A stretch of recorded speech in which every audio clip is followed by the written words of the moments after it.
demên dûr ez rastî te hatim.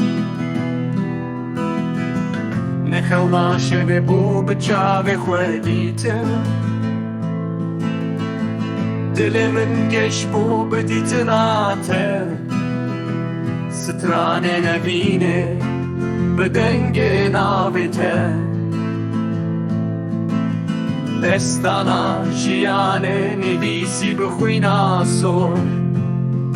Bilbilê nav gulan deryaya hezkirinê. Pirtûka evînê nivîsî bi hêsirên çavan. Leheng şehîd bû teyrê zozanan. Vekin çavên xwe strangêjên dilovan.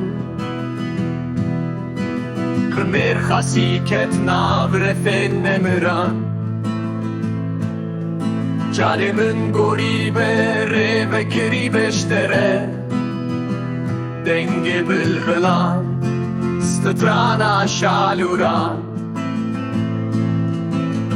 Dema xatir xwest û berê xwe da çûnê. Şêrîn û rûgeş ronaniya leniyê. Ji me dûr ket êdî ve nagere. Stranên jiyanê deng bêje dilê min. Hestin kurdî dilê min behiştin.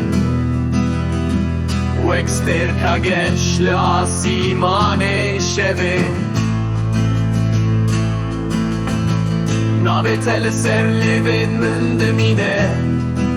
Bi hezaran sal dê bimîne di bîra me. Dilopên baranê li ser pelên payîzê. Wek hêsirên çavên dayîkên dilşewat. Tu nemirî, tu her tim di dilê me deyî.